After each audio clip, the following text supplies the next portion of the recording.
오늘 우리는 세 번째 시간에 왔는데 제가 한번 쭉 살펴보니까 저희가 그간 두 번에 걸쳐서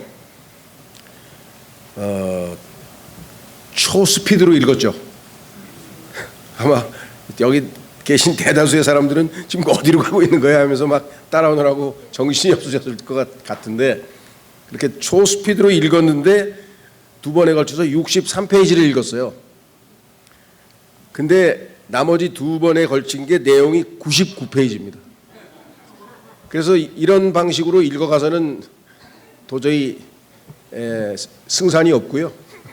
그리고 더더군다나 지금 피로가 누적이 돼서 힘드신 상황에서는 디테일하게 모든 것을 다 읽을 수 있는 상황은 아닌 것 같아요.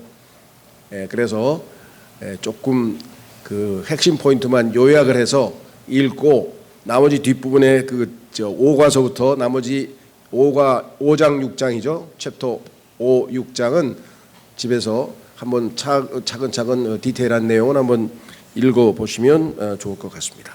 기도하겠습니다. 하나님 아버지, 고맙고 감사합니다. 오늘도 온종일 주님의 임재 가운데 주님의 도우심으로 저희가 풍성한 은혜로운 시간들을 보냈습니다. 하나님의 말씀도 듣고 또 자유시간에 아름다운 자연도 감상하고 또 귀한 영화도 또 보았습니다. 하나님께서 참 고통 가운데서도 어떻게 신실하게 믿음을 지키는지 살펴보게 됐습니다. 오늘 저녁에 다시 주님의 말씀 앞에 섰습니다. 주님께서 어떻게 이 땅에서 우리를 위해서 십자가의 사역을 통해서 구원을 마련했는지 저희가 다시 한번 복습하면서 하나님 말씀 속에서 주님의 크신 사랑과 은혜와 모든 하나님에 대한 것들을 배워나갈 수 있기를 원합니다. 좀 지쳐있고 힘이 들지만 주님 지혜를 주시고 힘을 주시고 저희가 잘 견뎌내서 이 집회에 집중할 수 있도록 도와주시고 주님께서 오늘 마무리 짓는 시간까지 온전히 함께해 주시기를 간구드립니다. 부족한 자에게 위로부터 순수한 지혜를 주시고 주님의 영으로 충만케 하셔서 이 말씀 사역이 온전히 성취되어 하나님을 영화롭게 하고 우리 모두에게 큰 유익과 복이 되기를 간구드리고 모든 말씀을 우리 주 예수 그리스도 이름으로 기도하옵나이다. 아멘. 그래서 5장 79페이지입니다. 구원의 좋은 소식. 구원의 좋은 소식은 성경에서 여러 곳에서 살펴볼 수 있는데, 오늘 이 저자는 그 유명한 요한복음 3장 16절을 전년에 내세웠는데 그건 한번 본문 말씀을 읽겠습니다. 하나님 말씀 요한복음 3장 16절. 이는 하나님께서 세상을 이처럼 사랑하셨기 때문에 그분께서 자신의 독생자를 주셨으니 누구든지 그를 믿는 자는 멸망하지 않고 다만 영원한 생명을 얻게 하려 하심이라. 이렇게 되어 있습니다. 자, 그러면 이 하나님의 소위 말하면 좋은 소식을 한 문장으로 요약했다고 알려져 있는 가장 유명한 성경 속에서 가장 유명한 구절 중에 한 구절인 이 성경 이 말씀 속에서 우리가 몇 가지를 한번 좀 살펴보려고 합니다. 자, 첫 번째 이 문장에 보니까 하나님께서 세상을 이처럼 사랑하셨기 때문에 이 문장의 주어가 하나님으로 되어 있습니다. 그래서 거기 그 교재에 보시면 다섯째 줄에 맨 처음 눈에 들어오는 사항은 우리 구원의 창시자가 하나님이란 사실이다. 구원이 이룩될 수 있었던 것은 하나님께서 뜻을 지니고 하나님께서 구원을 시작하셨기 때문에 가능했지, 우리가 원한다고 우리가 구한다고 되는 것은 아니죠. 더더군다나 하나님께서는 사람들을 향해서 위에서 지상에 있는 지구를 내려다 보셨을 때 의인은 없나니 한 사람도 없도다. 하나님께서 다 찾아보았지만 하나님의 기준에 합한 의인은 한 명도 없었다는 사실을 선포했습니다. 그리고 인간은 자신의 힘으로 이 하나님께로 나아갈 수 있는 길도 없고 힘도 없고 결국은 하나님께서 이니셔티브를 쥐고 하나님께서 먼저 이 구원 사역을 준비하실 수밖에 없었다. 자, 그래서 하나님께서 이 아브라함을 택하고 거기서부터 모든 준비 과정을 거쳐서 드디어 이제 때가 참에, 성경에 써 있죠. 하나님이 정하신 때가 참에 결국은 하나님께서 아들을 여자에게서 태어나게 하시고, 그래서 이렇게 성경에 기록되어 있죠. 자, 그래서 우리는 이 구원의 시작이 하나님으로부터 비롯되었다. 첫 출발이. 그래서 첫 번째 단어가 하나님께서 이렇게 됐죠. 자, 넘어가셔서 80페이지로 가시면 밑에서 다섯 번째 줄에 보시면 둘째. 자, 두 번째로 우리가 주목해야 될 것은 뭐냐? 하나님의 구원 행위는 세상에 대한 그분의 사랑에서 촉발되었다. 하나님께서 구원을 하신 내적인 그 깊은 동기. 여러분, 잘 들리세요? 좀 춥지 않아요? 그 온도 좀 어떻게 올려보세요 한번. 에어컨을 하나만 켜든가. 예. 아까 영화 볼 때도 춥더라고요. 근데 영화에 볼 때서 춥다는 생각도 못했는데 에어컨이 온도가 한 24, 5도로 맞추면 좋을 것 같은데.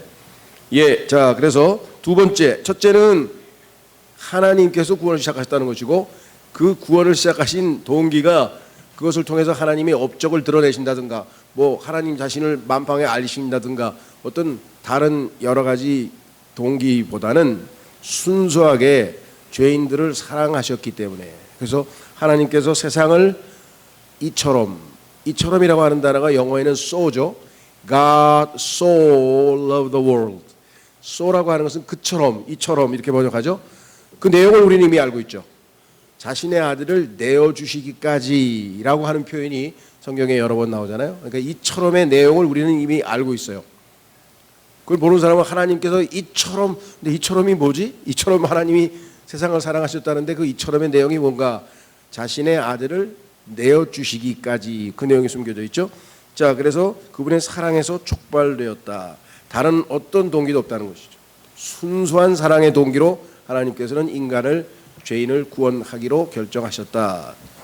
자, 그래서 성경에 보니까 로마서 5장 8절에 분명하게 선언하기를, 하나님의 사랑이 확실하게 증명된 것은 바로 자신의 아들을 내어주셨기 때문에 라고 성경에 써 있습니다. 세 번째, 81페이지 중간 두 번째 문단, 81페이지 두 번째 문단에 가면 셋째로 이렇게 써 있죠. 그러니까 첫째는 하나님이 시작하셨다. 둘째는 그 동기가 사랑이셨다. 셋째는 하나님은 자기 독생자를 주심으로 세상을 구원하셨다. 하나님이 구원을 이루신 구체적인 방법은 자신의 아들을 내어주심으로. 성경에 보니까 여러분 잘 아시는 이사야서 9장 6절에 예수 그리스도의 탄생에 대한 예언이 나와 있는데, 거기에 보면 한 아기가 태어났다 이렇게 써 있어요. 그렇죠? 그 다음에 한 아들이 주어졌다. 그럼 아기는 태어났고 아들은 주어졌다. 이건 의미를 좀 잘 아셔야 돼요. 그냥 반복한 것이 아니라, 아기는 인간의 몸을 입고 갓난아기로서 마리아로부터 태어났죠. 그런데 하나님의 아들은 태어난 게 아니에요. 하나님의 아들이 태어났는데 왜 안 태어났다? 하나님의 아들이신 예수님이 태어나지 않았습니까? 그 말은 인간의 몸을 입고 아기로 태어났다는 뜻이지, 하나님의 아들이 원래 존재하지 않았다가 2000년 전에 없던 하나님의 아들이 태어났다? 그런 뉘앙스가 아니라 이 말이에요. 왜? 이분은 영원 전부터 계셨던 분이잖아요. 아버지와 아들과 성령께서는 영원 가운데 거하시는 하나님이셨잖아요. 그러니까 영원 전부터 계셨던 하나님의 아들을 우리를 위해서 아버지가 내어주신 거죠. 그렇죠. 그래서 아들은 주신 것으로 되어 있어요. 하나님의 사랑이 동기가 되어서 주셨다 그랬잖아요. 그러니까 예수님이 엄마 뱃속에서 태어난 그것은 아기로서의 그 소위 말하면 인간적 출생을 얘기하는 것이고, 아들의 경우에는 주신 것으로 성경에 나와 있습니다. 뭐 마이크 이상 없는 건가요? 좀 잘 들려요? 점점 소리가 작아져 가는 것 같아. 자, 그래서 세 번째는 독생자를 주셨다. 자, 네 번째로 넘어갑니다.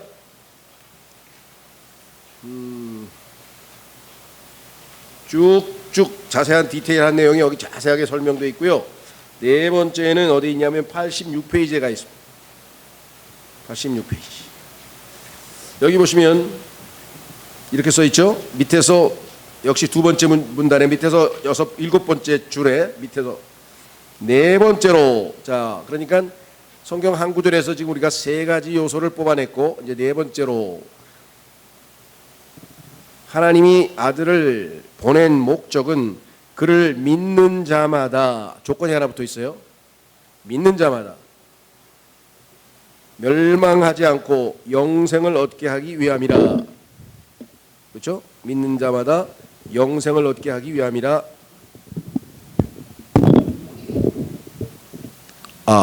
이 배터리가 좀 다 닳아서 그런가요? 자, 그래서 우리는 여기에서 이제 우리가 잘 아는 영생, 영원한 생명, 이렇게 보통 얘기도 하고, 뭐 영존하는 생명으로 번역하기도 하고, 하여간 단어를 우리가 줄여서 영생이라고 이렇게 얘기를 하는데, 목적이 뭐냐? 아들을 주신 목적이 여기 뭐라고 나와 있습니까? 여기는 구원을 받게 하려 함이라 이렇게 써 있지도 않고요. 하늘나라로 데려가기 위함이라고 돼 있지도 않고요. 지옥의 형벌을 면하게 하려 함이라 이렇게 돼 있지도 않고요. 여기서 하나님께서 자신의 아들을 독생자를 주셔서 하나님의 사랑을 표출한 그것으로 인해서 하나님이 추구하신 바 목적은 영원한 생명을 얻게 해주려고. 자, 원래 아담은 창세기에서 인간의 생명을 가지고 태어났는데 하나님께서 생명나무를 그 앞에 두셨어요. 그리고 얼마든지 생명나무는 먹을 수 있습니다. 선과 악의 지식의 나무를 제외하고는 다 자유롭게 마음껏 값없이 먹을 수 있는 권리가 있었는데 생명나무는 안 먹었어요. 하나님의 의도는 아담이 중앙에, 정중앙에 주변에 나무들이 많이 있고 과일도 많은데 그중에 정가운데에 선악과하고 생명나무가 있었는데 마귀가 우리를 생명나무가 아닌 선과 악의 지식의 나무로 관심을 갖게 유도해서 거기에 빠져서 결국은 죄를 지었죠. 하나님의 생각은 뭐예요? 영원한 생명을 얻게 해주기 위해서 생명나무를 먹기를 원하신 거죠. 그렇죠? 근데 죄를 짓고 나서 그 다음에 생명나무를 먹으면 이제 영원히 죄인으로 사는 거예요. 그래서 결국은 생명나무를 차단하시게 된 거죠. 그래서 그런 의미에서 우리는 사망 없는 영원한 생명을 얻었다. 근데 보통 사람들에게 이것이 죽지 않고 영원히 우리는 멸절하지 않고 존재하게 될 것이다. 이거 자체가 잘못된 건 아닙니다. 그런데 성경에서 우리가 생명이라고 하는 것이 나오면은 시간적으로 생명이 연장되는 것만 얘기하는 게 영생이 아니고, 영생이라고 하는 것은 속성이 있어요. 하나님의 생명이기 때문에. 자, 인간의 속성은 인간의 생명에는 인간의 속성이 있죠. 뭐 인간으로서 우리가 인지상정이라고 하잖아요. 슬플 때 울고 기쁠 때 웃고 불쌍한 사람 보면 뭐 도와주고 싶고, 예를 들면 이런 등등등등의 인간으로 가지고 있는 속성이 있고, 개는 개의 속성이 있죠. 개의 생명을 가진 개는 뭐 도둑이 오면 짖고, 또 주인이 오면 뭐 반갑게 꼬리를 흔들고, 뭐 등등등등의 모든 생명마다 속성이 있어요. 자, 근데 하나님의 속성인 영원한 생명, 거기에는 하나님의 생명에는 하나님의 속성이 담겨져 있을 거 아니에요. 그렇죠? 그래서 우리가 신성한 성품을 얻을 수 있는 이 기회가 주어지는 거죠. 자, 그런데 이 하나님의 생명을 주신 바 된 가장 핵심적인 목적은 무엇이냐? 자, 그것이 요한복음 17장 3절에 써 있는데, 자, 성경을 안 가지고 계신 분은 그냥 듣고, 가지고 계신 분은, 찾고 싶으신 분은 찾으시고 한번 이걸 확인해 보겠습니다. 이 구절이 얼마만큼 우리에게 잘못 오해되어 왔는가.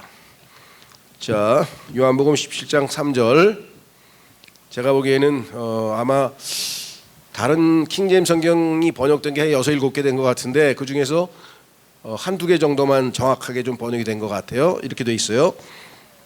자, 잘 들어보십시오. 그런즉 이것이 영생이니 그들로 하여금 홀로 참 하나님이신 당신과 당신께서 보내신 예수 그리스도를 알게 하려 함이니이다. 자, 아는 것이 없나이다. 이렇게 돼 있는 성경이 대부분이에요. 영생은 하나님과 예수님을 아는 것입니다. 그래서 영생의 정의, definition, 정의를 내려놓은 것처럼 오해를 하는데 그게 아니라 여기에는 might라고 하는 조동사가 붙어 있어서 목적입니다. 영생을 주신 목적이 뭐냐? 하나님과 예수님을 알아가도록 하기 위해서 주신 거예요.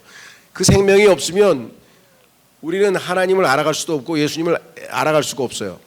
그 생명이 없으면 영이요 생명이신 하나님의 말씀을 읽어도 무슨 말인지 알 수도 없어요. 그렇죠? 그래서 영원한 생명을 주신 목적은 단순히 죽지 않고 영원토록 만수무강하옵소서, 만수무강하라고 우리를 영원한 생명을 주신 게 아니라, 그거는 결과적으로 하나님의 생명은 죄와 상관이 없으니까 영원토록 지속되겠죠. 그러나 그 목적은 무엇인가?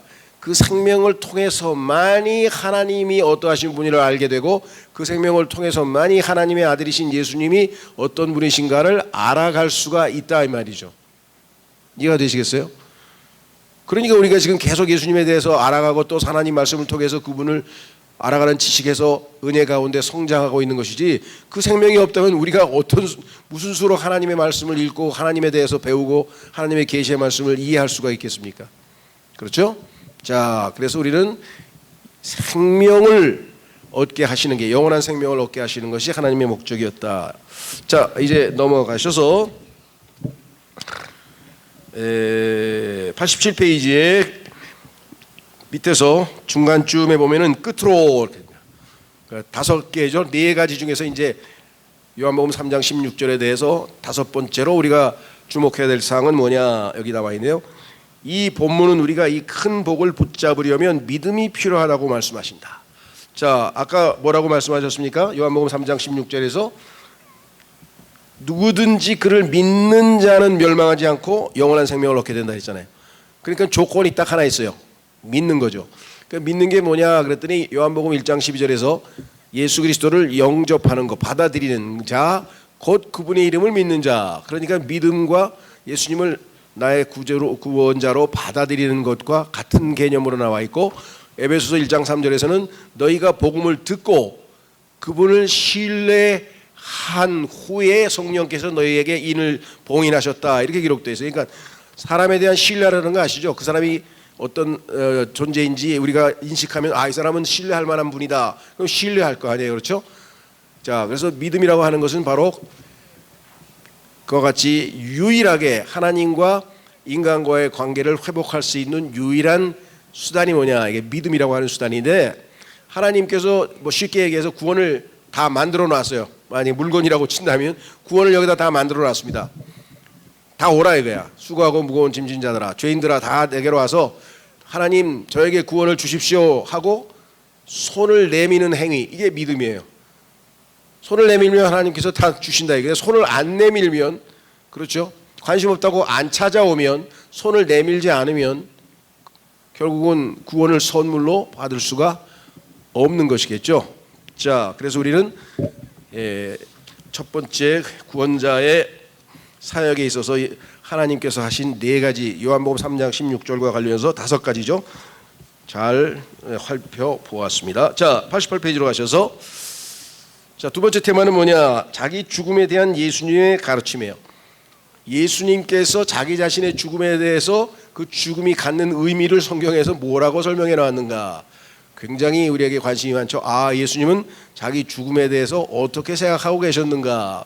성경에 보니까 하나님께서는 자기 아들의 죽음을 기뻐하셨다, 아들의 혼이 고통당하는 것을 기뻐하셨다, 이렇게 써 있어요. 이게 잘못 읽으면 어떻게 되겠습니까? 아들이 고통당해서 혼이 죽는데 그것을 하나님이 기뻐하셨다고? 그것은 그 자체를 기뻐하신 게 아니겠죠. 그 뭐예요? 그로 인해서 얻게 될 결과, 즉 죄인들이 그로 말미암아 구원받을 것을 바라보시면서 기뻐하신 거죠. 그러니까 하나님이 무슨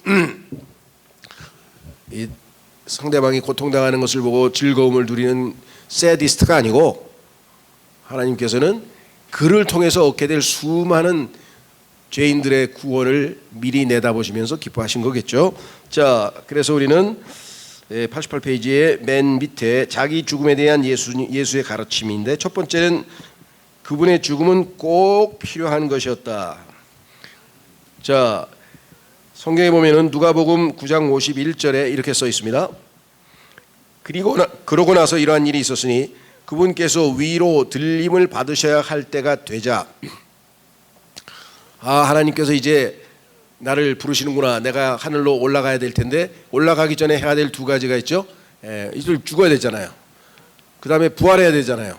그래야 이제 승천할 거 아니에요. 그러니까 첫 단계, 두 가지 단계적 조건을 충족시켜야 아버지께 이제 올라갈 거 아니에요. 그죠? 에베소서에 보니까 하나님께서 위로 하늘로 예수님을 불러 올리셨는데요. 자, 뭐라고 되어 있느냐? 그분께서 예루살렘으로 가시려고 자신의 얼굴을 확실히 고정하셨고, 얼굴을 확실히 고정하셨다고 하는 표현은 무슨 표현이냐 하면 의지를 보였다 이 말이죠. 그래서 아주 심지를 굳건히 하고 아버지가 명하신 대로, 아버지께서 원하시는 대로 내가 십자가에 가서 죽어야 되겠다, 그런 의지를 다지셨다 이 말이죠. 확신을, 마음을 결단하셨다 이런 뜻입니다. 그래서 결국은 죽으시고 장사되시고 부활하셔서 여기 나와 있는 것처럼 위로 들림을 받으셨다고 성경에 기록되어 있죠. 우리가 이것을 교리적인 용어로 승천이라고 합니다. 그죠? 예수 그리스도의 승천, 하늘나라로 올라갔다 이 말이에요.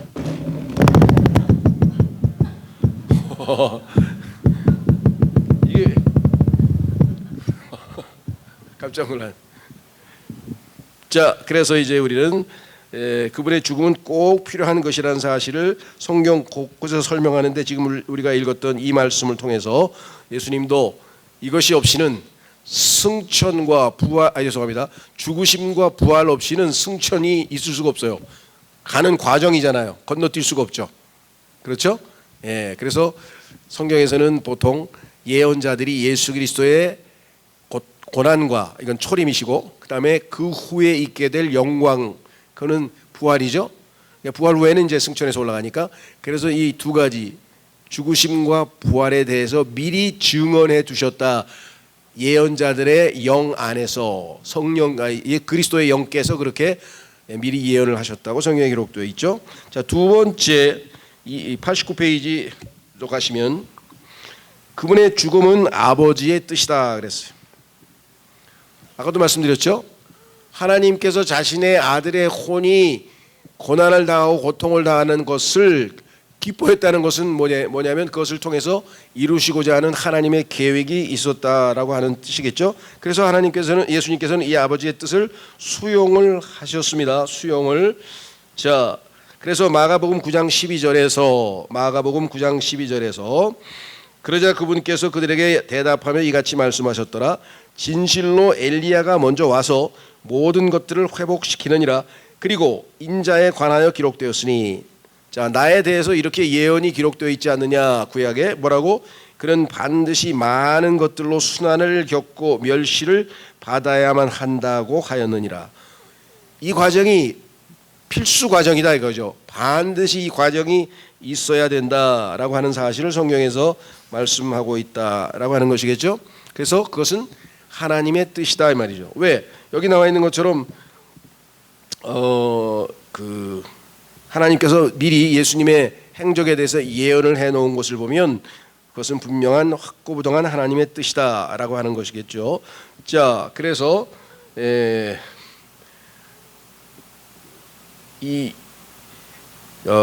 마가복음 14장 36절에 가보시면, 마가복음 14장 36절에 가시면 뭐라고 되어 있는가 이렇게 써 있습니다. 그런즉 그분께서 말씀하시기를 아바 아버지 모든 것들이 당신께 가능하나이다. 이 잔을 제게서 옮겨 주옵소서. 그럼에도 불구하고 인간적으로 예수님은 아버지와 결별하고 아버지로부터 죄인 취급을 받는 것을 원치 않았기 때문에 십자가를 지고 싶지 않았죠. 그건 예수님의 개인적인 인간으로서의 뜻이었습니다. 그러나 아버지의 뜻은 확실하게 아들이 죽음을 통해서 아버지께서 원하시는 구속의 사역을 이루셔야 되기 때문에 그때 이렇게 붙였죠. 그럼에도 불구하고 제가 원하는 것이 아니라 당신께서 원하시는 것을 하옵소서. 이것은 모든 그리스도인이 해야 할 기도의 기본적인 요소죠. 내가 하나님께 모든 것을 아뢰습니다. 이렇게 해주십시오, 이렇게 해주십시오. 제가 이것을 원합니다, 이것을 원합니다. 다 기도했는데 만약에 그 중에 내가 한 기도가 하나님의 뜻에 어긋나는 내용이 들어가 있으면 어떻게 되겠어요? 안 되죠. 그렇기 때문에 맨 끝에 예수님처럼 그럼에도 불구하고 제가 다 구했지만 제가 원하는 것이 아니라 당신께서 원하시는 것을 하옵소서. 이 기도가 우리에게 맨 마지막에 들어가야 되겠죠. 자, 그래서 예수님께서도 아버지의 뜻을 확고하게 알고 계셨기 때문에 자기가 원하는 대로 죽음을 회피하지 않고 죽음을 기꺼이 당하겠노라고 결단을 내리게 되었다라고 하는 것을 확인해 보았습니다. 자, 그러면 이제 90페이지로 가셔서 세 번째, 예수님은 자기 자신의 죽음에 대해서 뭐라고 얘기하시는가? 그분의 죽음은 자신을 죄인들과 동일시한 결과다. 성경에 따르면 자, 예수님은 첫째, 죄와 아무런 상관이 없습니다. 인간은 태어나면서부터 죄와 연루되어서 태어나요. 왜? 죄인의 씨, 우리는 죄인의 씨잖아요. 아담이 죄인이 됐고 그 아담의 형상을 따라, 즉 죄인의 형상을 따라 우리는 태어났죠. 그렇기 때문에 태어나면서부터 죄성을 물려받고 언제든지 기회만 주어지면 실제적으로 죄를 짓죠. 그래서 우리가 죄인이 되는 건데, 예수 그리스도는 아시다시피 아담의 씨로, 즉 아담의 죄 있는 성정을 물려받은 것이 아니라 성령으로 인해서 잉태하셨잖아요. 그러면 죄와 상관이 없으신 분이고, 두 번째, 이 땅에서 살면서 첫사람 아담은 죄를 지었지만 예수님은 죄를 짓지 않았죠. 그럼 죄와 상관도 없으시고 죄를 짓지도 아니하시고, 그렇죠? 죄와는 아무 상관도 없으시고, 그러면 예수 그리스도와 죄와는 아무 상관이 없으신데도 불구하고 왜 예수님은 스스로 죄인과 동일시하셨는가?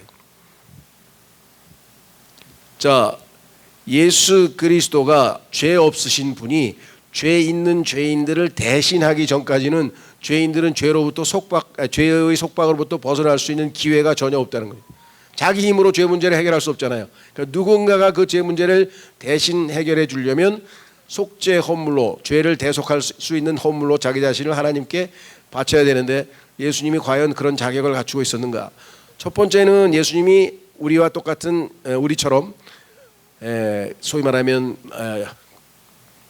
우리와 동일시, 우리 인간으로서의 모습으로 이 땅에 태어났죠.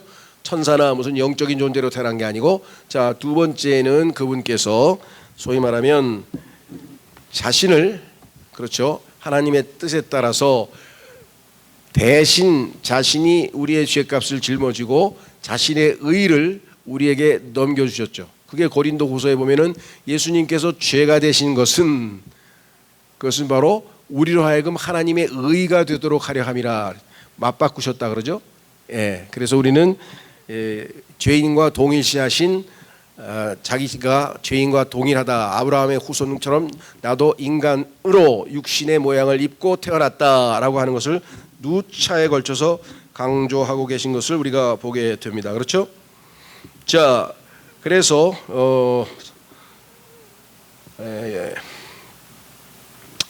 누가복음 12장 50절에 보시면 이렇게 써 있죠. 그러나 나에게는 그것으로 침례받아야 할 침례가 있으니 그것이 성취될 때까지 내가 얼마나 답답하겠느냐.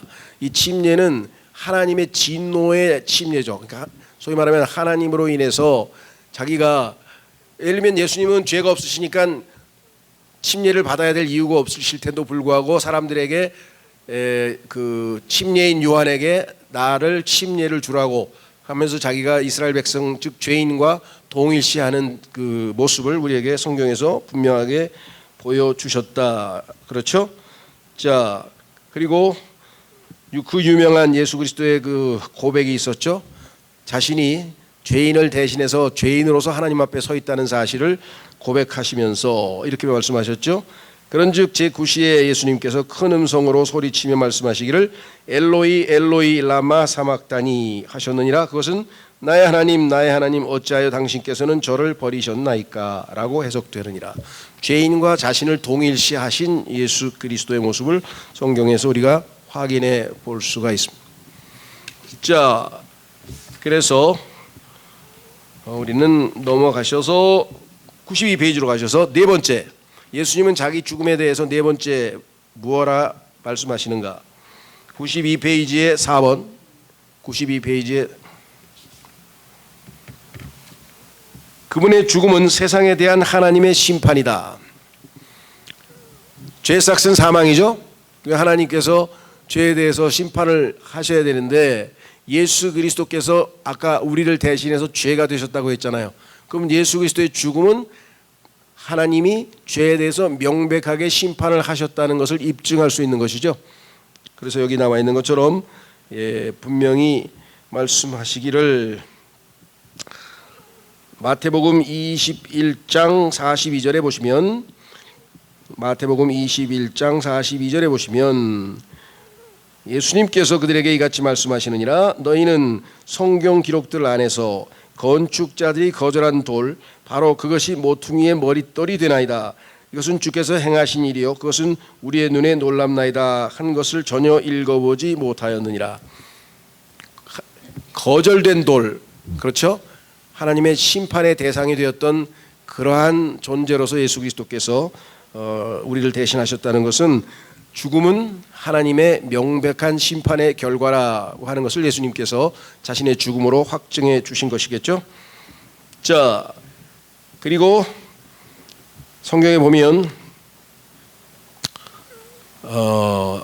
지금 현재 아까도 말씀드린 것처럼 하나님의 진노가 하늘로부터 계시되어 나왔다 그랬어요. 그런데 예수 그리스도가 우리를 대신해서 하나님의 진노를 심판을 대신 당한 것을 믿는 자들에게는 심판도 제거되고 하나님의 진노도 제거되었죠.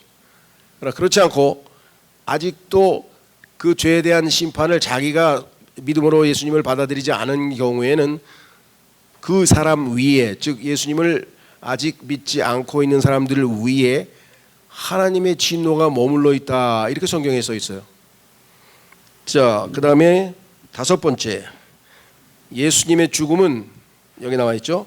대속이다. 대속이라고 하는 것은 두 가지의 용어가 이렇게 겹쳐서 합쳐져서 만들어진 것인데, 대속이라고 할 때 대자는 대신할 대자예요. 죄인들을 대신했다, 그렇죠. 우리 대신 죽으신 거죠. 그렇죠. 우리를 대신해서. 그러니까 대신했다고 하는 말 하나 하고, 두 번째 속이라고 하는 것은 구속이란 뜻입니다. 구속은 요즘에 경찰이 검찰이 구속영장을 청구해서 구속시키는 그 구속이 아니고 반대예요. 똑같은 구속인데 성경에서 사용하는 구속은 해방된다는 얘기예요. 잡아 가둔다는 세상에서 얘기하는 구속이 아니라, 그렇죠? 이것은 해방된다는 얘기인데 개념은 무엇인가? 첫 번째, 값을 치르는 거예요. 값. 자, 예를 들면 예전에 그 미국이 남북 전쟁 이전까지만 해도 노예 상인들이 노예가 상품으로 팔려 나오잖아요. 그렇죠? 팔려고 나오잖아요. 그럼 그 노예를 소유하려면, 가지려면은 값을 치르고 노예를 사면 되잖아요. 그렇죠? 성경에 따르면 우리는 죄의 노예고 마귀의 노예잖아요. 그러니까 예수님께서 자신의 생명으로 값을 치르고 우리를 샀다. 그래서 값을 치르고 샀다는 의미가 있고요. 그렇죠? 그다음에 대신하였다. 이거 두 가지 값이 합쳐져서 예수 그리스도는 죄인을 대속해서 값을 치르고 죄인에게 해방과 자유를 준 사건이라는 것이죠. 그래서 예수 그리스도의 죽음이 가지고 있는 다섯 번째 의미는 뭐냐? 대속이라 그러겠습니다. 성경 마가복음 10장 45절에 보면 이렇게 써 있습니다. 이는 인자도 섬김을 받으러 오는 것이 아니라 오히려 섬기러 왔고 많은 이들을 위하여 자신의 생명을 하나의 속량값으로 주려고 왔기 때문이라. 아까 값을 치른다 그랬죠? 값을 치렀어요. 또 노예로 비유할 수도 있고요. 또 요즘에 예를 들면 인질로 누가 잡혀갔는데 그 인신매매범들이 인질값을 요구하잖아요. 그래서 그 값을 치러야만 풀려날 수 있죠. 그 값이 뭐냐? 바로 예수 그리스도의 죽음이었다라고 하는 것이죠. 생명, 예수 그리스도의 생명을 내어주신 것이 바로 대속의 대가였다라고 할 수 있죠. 자, 그래서 우리는 넘어갑니다. 94페이지 여섯 번째. 자, 지금 예수 그리스도의 죽으심이 의미하는 바를 지금 다섯 가지를 살펴봤어요. 그렇죠? 예, 여섯 번째는 뭐냐? 그분의 죽음은 희생 제사다. 자, 하나님께서 아담이 죄를 지었습니다. 근데 아담과 하나님과 관계를 회복하려면, 즉 하나님 앞에 아담이 나올 수 있으려면 죄 문제가 해결이 돼야 돼요. 그렇죠? 그래서 하나님께서는 죄인이 제사장을 통해서 하나님 앞에 나와서 희생 제물을 바치게 되면, 그걸 이제 여러 가지 중에서 우리가 속죄 허물이라고, 죄값을 치르기 위해서 속죄 허물이라고 하는 희생 제물을 하나님께 바치게 되면 하나님께서 죄를 용서하시고 받아주시잖아요. 다시 만나게 되는 거잖아요. 그렇죠? 그래서 죄인과 하나님과의 관계에서 예수 그리스도의 죽으심이 바로 하나님이 요구하시는 희생 제물의 역할을 했다. 속죄 허물이신 예수 그리스도. 이 구절도 하나 찾아보겠습니다. 여러분 그냥 들으셔도 되고요. 에베소서 5장 2절에 보면 예수님이 희생 제물이 되셨다라고 하는 표현이 써 있어요. 읽어드릴게요. 그리고 그리스도께서도 우리를 사랑하신 것 같이 또 우리를 위하여 자신의 감미로운 향기를 내는 제물이자 희생 제물로 하나님께 드리신 것 같이 사랑 안에서 살아가라. 예수님께서 하나님께 자기 자신을 희생 제물로 바치신 것이 바로 우리를 사랑하신 것이니까 너희도 그런 사랑으로 살아가라. 이렇게 성경에 기록되어 있습니다. 자, 그래서 예수 그리스도의 죽으심은 여섯 번째로 의미는 바로 희생 제사다. 희생 제사. 자, 그다음에 일곱 번째로 그분의 죽음은 세상에 생명을 주는 수단이다. 우리에게 하나님의 생명을 제공해야 되는데 하나님의 생명을 줄 수 있는 방법, 수단이 유일하게 바로 예수 그리스도께서 십자가에서 죽는 것입니다. 성경에 보니까 예수 그리스도의 그 생명을 내어주는 수단으로서의 죽으심에 대해서 뭐라고 말씀되어 있냐면요, 이렇게 써 있습니다.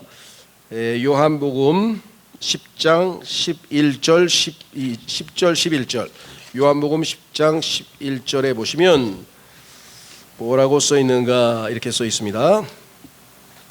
도둑은 오직 도둑질하고 죽이며 멸망시키기 위해서 오느니라. 나는 그들이 생명을 얻게 하려고 왔으며. 자, 생명을 얻게 하려고 왔으며, 여기 분명히 기록되어 있죠. 생명을 주는 수단이라 그랬죠. 그러니까 예수님께서 생명을 주시려고 왔어요. 와서 하신 게 뭐예요? 죽으셨어요. 그러니까 예수님의 죽음은 우리에게 생명을 주는 수단이 된다. 나는 그들이 생명을 얻게 하려고 왔으며 그들이 그것을 더 넘치게 얻도록 하려고 왔노라. 자, 요게 이제 우리가 자주 좀 소홀히 하는 부분이에요. 자, 여기 보시면 예수님이 오신 목적은 우리에게 생명을 주시려고 왔는데 그 생명을 얻게 하는 방법이 뭐냐면 자기가 대신 죽는 거예요. 그래서 여러분 잘 아시는 것처럼 한 알에 미랄이 땅에 떨어져 죽으면 많은 미랄들이 열매로 거쳐지잖아요. 그래서 자신의 생명을 내어주셔서 우리로 하여금 생명을 얻게 하셨다고 하는 것은 분명한데, 그 두 번째 문장이 그리스도인이 좀 주목해야 될 것인데 이렇게 되어 있습니다. 그들이 생명을 얻게 하려 왔으며, 여러분이 예수님 나의 구원자가 되어 주십시오, 나를 대신해서 십자가에서 죽으시고 나를 대신해서 보배로운 피를 흘려주셔서 감사합니다, 뭐 어떻게 기도했든 간에 어떻게 했든 간에 마음으로 예수님을 믿고 받아들이게 되면 생명이 우리 안에 들어왔잖아요. 그런데 그 생명이 어떻게 됩니까? 생명의 특징은 뭔가요? 성장이죠. 성장. 그렇죠. 예. 뭐 저도 지금 그 손주가 4명인데 어쩌다가 몇 개월 있다 가보면 그냥 쑥쑥쑥쑥 크는 걸 보게 되죠. 그렇죠? 야, 육체 생명들은 이렇게 쑥쑥쑥쑥 잘 크는데 영적인 사람들은 왜 이렇게 안 자라고, 사도 바울도 야, 너희가 지금 얼마나 시간이 지났는데 아직도 갓난 애기냐? 히브리서도 마찬가지. 아니, 지금 시간으로 보건대 너희는 남을 가르쳐야 될 정도로 시간이 흘렀는데 아직도 기초를 또 배우고 있어? 이렇게 얘기할 정도로 영적 생명의 성장은 아주 더딥니다. 그게 참 답답한 노릇이죠. 그렇죠? 우리가 보면 어느 정도의 시간이 흘러서 정상적으로 성장한 그리스도인을 보면, 야, 예전에 저 형제가 참 그러지 않았는데 요즘 보니까 많이 성장했네, 이게 느낄 수가 있죠. 그렇죠? 근데 목회자들이 모이면 한다는 소리가 30년 전하고 똑같아요. 그래서 내가 조금이라도 변했겠죠. 그러니까 아니에요, 똑같아요. 그래서 사도 바울의 그 답답한 마음, 고린도 교회를 향해서 아니 넌 어떻게 또 젖을 먹으려고 하냐, 단단한 음식 좀 먹이려고 왔더니 또 젖을 줄 수밖에 없으니 하면서 얘기했죠. 히브리서에 또 써 있어요. 그렇죠? 예. 그래서 이 요한복음 뒷부분에 있는 주님의 음성이 우리에게 와닿는 거 뭐예요? 그것이 생명, 그 생명을 어떻게 한다고요? 더 넘치게 얻도록 하려고 왔느라. 자, 요거는 이제 얼핏 생각하면은 생명이 무슨 퀀티티, 양처럼 생각해서 생명을 얻은 다음에 더 많이 생명을 얻게 하려 함이라 이렇게 오해를 할 수가 있는데 그것은 아닙니다. 생명은 한 번에 주어지는 거예요. 그렇죠? 근데 이 생명이 abundantly 충만하게 더 넘치도록 표현이 돼야 될 거 아니에요. 자, 아이가 부모의 생명을 받았습니다. 그래서 조금씩 이제 뭐랄까 말도 좀 한마디씩 하고 그 다음에 여러 가지 행동을 통해서 조금씩 자라나면서 이제 성인이 될 때까지의 다양한 그런 모습들을 표현하는 거잖아요.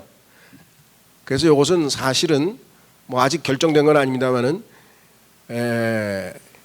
우리말로는 life라고 하는 단어가 생명이라고 하는 단어로 번역할 수 있죠. life, 생명. 그 다음에 뭐예요? 인생이란 무엇인가? What is life? 인생이란 무엇인가? 이렇게 물어봐야지 생명이란 무엇인가? 이렇게 할 수는 없잖아요. 인생은 아시다시피 뭐예요?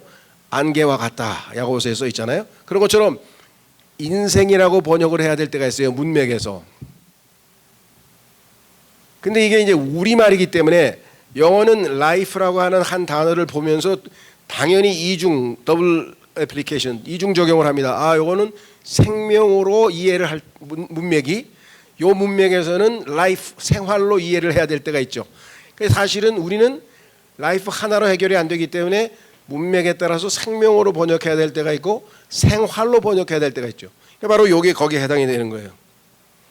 더 풍성한 삶을 위해서 영원한 생명을 주신 거예요.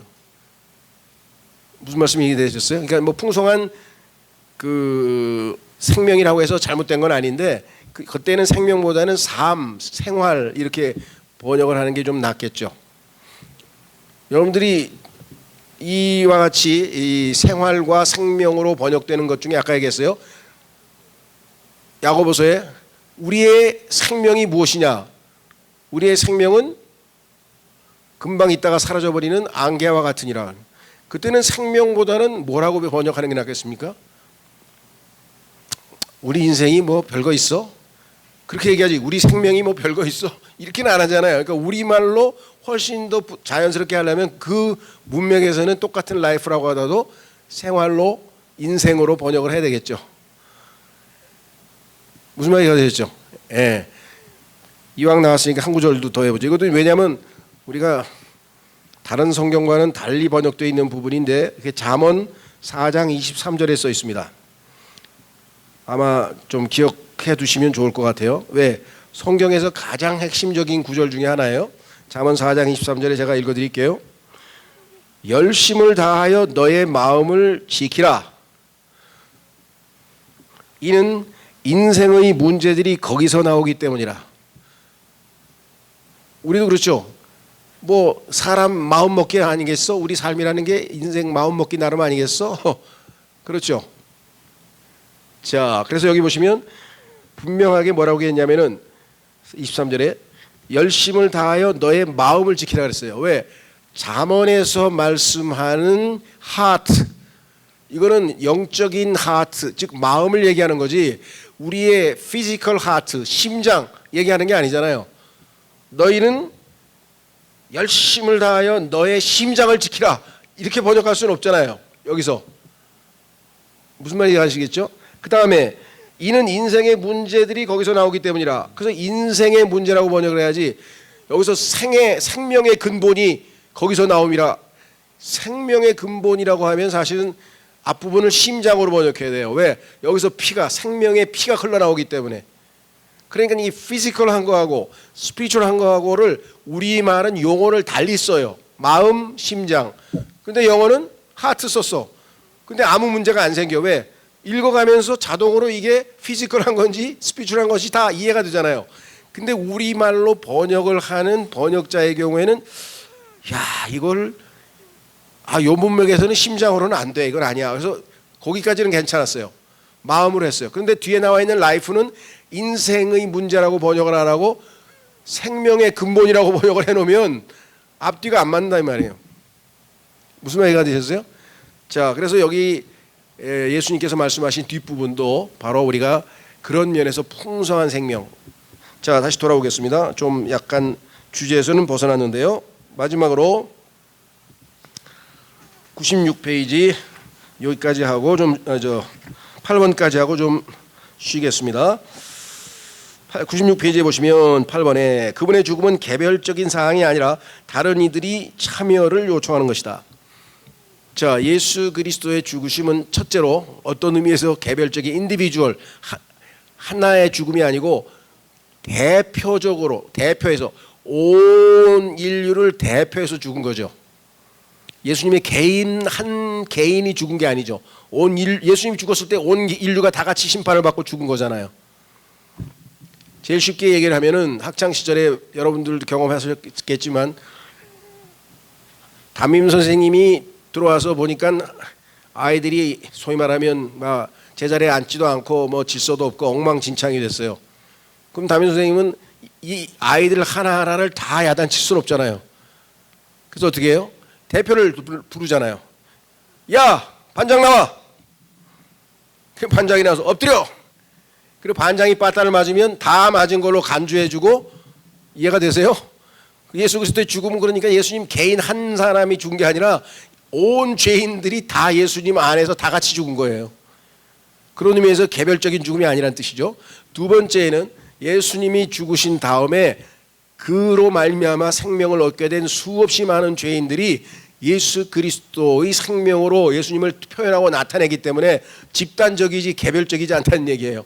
그러니까 대표성의 원리라는 거예요. 대표성의 원리. 아담 한 사람이 죽은 게 아니잖아요. 아담이 죄를 짓고 죽어가지고 그 다음에 모두 다 아담의 형상을 그대로 죄성을 물려받아가지고 인간이 다 태어나잖아요. 그렇죠? 어떤 사람은 그래요. 이거 뭐 아담이 죄 지은 걸 가지고 나한테 막 책임지라 그래? 그 아담이 우리 대표인데 어떡하겠어? 그렇죠? 예. 우리 대표가 잘못했으니까 우리도 잘못한 것으로 간주될 수밖에. 자, 다시 그래서 뒷부분에 교재로 가시면 97페이지 밑에서 5째 줄에 지금까지 8가지, 즉 예수 그리스도께서 자신의 죽음에 대해서 어떻게 평가한 것인지를 8가지로 지금 우리가 공부를 했는데 이제 요약을 해서 설명을 합니다. 거기서부터 읽겠어요. 이제까지 우리는 예수가 자신의 죽음에 관해 어떻게 생각했는지를 살펴보았지만 이것이 전부는 아니다. 더 많이 있다 이 말이죠. 이 밖에도 더 많은 것을 생각할 수 있겠지만 이 8가지 항목은 예수의 죽음이 그분에게 주어진 사명의 성취와 관련하여 그 중심에 있었다는 것을 보여주기에 충분하다. 그러니까 크리스마스를 지키는 것은 성경을 모르는 사람들이 하는 거예요. 뭐 문화적으로 아까 영화에서 봤듯이 크리스마스가 문화적으로 이미 축제가 되고 분위기가 돼서 지키는 거는 뭐 나쁘다고 우리가 지적하는 게 아니라 하나님의 관심은 예수님의 출생에 초점이 맞춰진 게 아니라 예수님의 죽으심에 하나님께서 온갖 신경을 쓰고 있어요. 왜? 이것이 아들의 순종으로 이루어져야 온 인류가 온 죄인들이 다 구원을 얻고 하나님의 뜻이 궁극적으로 성취될 거 아니겠어요? 그래서 우리 그리스도인들은 크리스마스가 나중이 아니라 예수님의 십자가의 죽으심에 초점을 맞추는 거고 그 다음에 그분의 부활에 초점을 맞추는 거죠. 자, 다시 돌아오셔서 98페이지. 이런 가르침에도 불구하고 제자들은 그분이 죽임을 당할 때 그에 대한 준비가 미처 되어 있지 않았다는 것을 우리가 알고 있다. 그들에게 일려준 그 모든 말씀에도 불구하고 그것이 얼마나 끔찍한 사건인지라 그들은 모두 흩어져서 도망치고 말았다. 예수가 부활한 뒤에야 그들은 그 사건의 의미를 제대로 깨달을 수가 있었다. 아, 예수님의 죽음이 이렇게 엄청난 의미를 내포하고 있었구나. 뒤에 가서 깨달았죠. 그러므로 우리가 예수의 죽음의 의미를 최대한 설명하려면 바울과 요한과 베드로 등 여러 사도들이 쓴 서신을 공부해야 된다. 그러니까 서신서에서 예수님의 죽음의 의미를 하나님께서 얼마나 더 깊이 우리에게 설명해 주고 있는지를 더 깊이 있게 공부해야 예수님의 죽음이 갖는 진정한 의미를 우리가 깨달을 수 있다 이거죠. 예, 그래서 쉬었다가 이제 99페이지에 그거 써 있죠. 중간에 예수의 죽음.